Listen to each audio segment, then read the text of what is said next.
Graça e paz.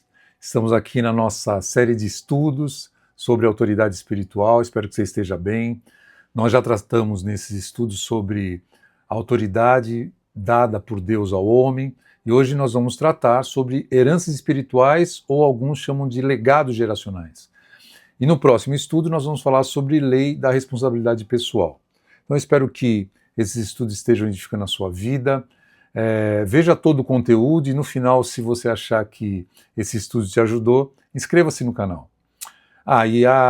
Na descrição do vídeo eu estou mandando todas as fontes de consultas que eu utilizei nesses estudos. Amém? Então hoje nós vamos tratar sobre heranças espirituais ou legados geracionais. Primeira pergunta é a seguinte: o que são heranças espirituais? Então é importante que a gente entenda isso.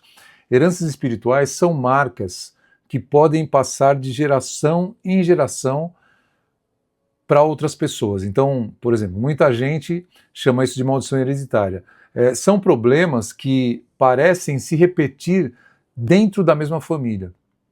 Então a Bíblia mostra, em alguns casos, as consequências do pecado de um antepassado que passaram para outra pessoa na geração desse antepassado. Tá? Mas existe uma diferença entre heranças espirituais e pecados pessoais. Isso é muito importante. O pecado pessoal, ele afasta a pessoa de Deus. Então, o pecado pessoal afasta essa pessoa de Deus. E já a herança espiritual, ela pode impedir que essa pessoa viva tudo que Deus preparou para ela nesse tempo, nessa vida. É o que a gente chama de não viver a prosperidade de Deus, toda a prosperidade que Deus tem para a sua vida.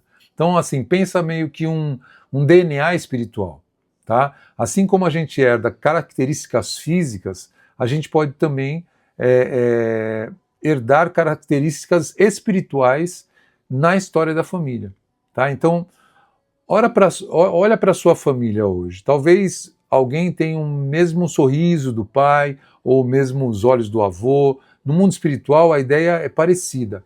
Algumas marcas também podem atravessar gerações, por isso vale a pena olhar para a história da família para verificar isso. Tá? Então, às vezes, a origem de uma luta começou muito antes de nós. Então, você pode estar passando por uma luta que começou antes de você. Agora vem a pergunta: como essas heranças passam de uma geração para outra? É isso que a gente vai verificar nesse segundo ponto. Então, segundo ponto, como os legados geracionais são estabelecidos? Como isso acontece? A Bíblia mostra dois princípios. O primeiro é a filiação.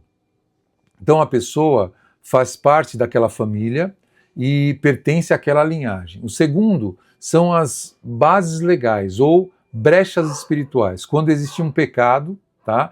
Essas brechas podem ser abertas. Então, permite que a atuação do inimigo entre por essas brechas.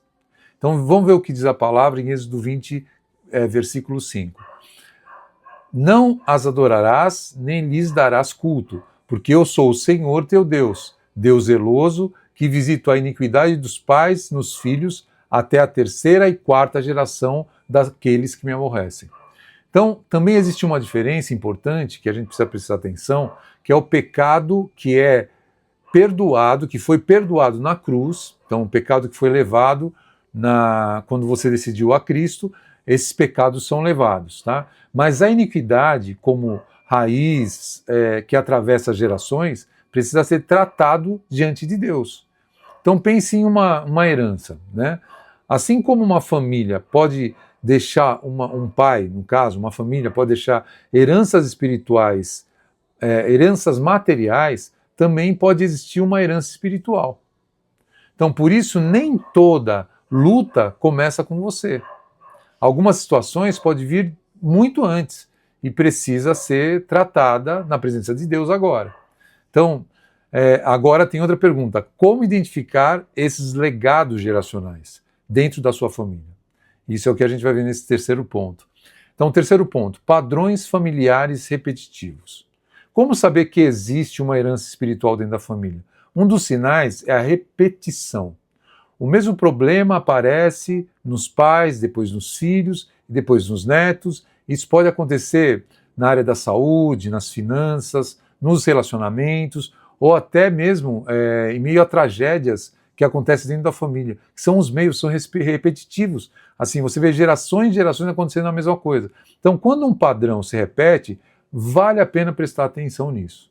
Tá? Imagina assim uma árvore da sua família, o mesmo problema acontecendo com o avô, depois acontecendo com o pai, e agora acontece com o filho. Isso deixa de ser um caso isolado e passa a mostrar um padrão espiritual, um padrão de DNA espiritual. Por isso, é importante você olhar para a história da sua família e reparar nisso. Então, se um problema vive se repetindo, talvez seja a hora de você investigar a origem. Agora vem outra pergunta. Como identificar esses legados de forma prática? É isso que a gente vai ver nesse quarto ponto. Então, quarto ponto. Como identificar legados espirituais na família? Como saber se existiu um legado espiritual na família? Primeiro, observe os sinais, como a gente falou. Pense, por exemplo, fazendo uma relação, pense numa febre, né?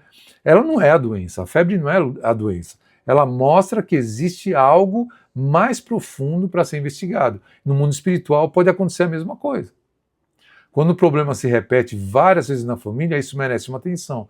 Por isso, conheça a história da sua família. Veja os padrões, os pecados que se repetem, os traumas, o envolvimento com o ocultismo, outras situações que são importantes que você, como cristão, vai saber identificar. Também observe mortes que acontecem prematuramente, acidentes frequentes, vícios e desejos que passam de uma geração para outra. Tudo isso pode ser identificado pesquisando a história da família. E também pela direção do Espírito Santo, isso é muito importante. Assim como um médico procura uma causa da febre, nós também precisamos procurar a origem do problema e não apenas olhar para os sintomas. Então, por isso, investigue a história da sua família. Peça a direção do Espírito Santo, isso é muito importante, e permita que Deus mostre aquilo que você precisa ser tratado. Amém? Então, agora que a gente sabe identificar esses legados, vamos falar sobre a lei da responsabilidade pessoal. Mas esse assunto nós vamos deixar para o próximo vídeo. Se essa palavra te ajudou de alguma forma, inscreva-se no canal e deixe o seu like aí. Deus abençoe.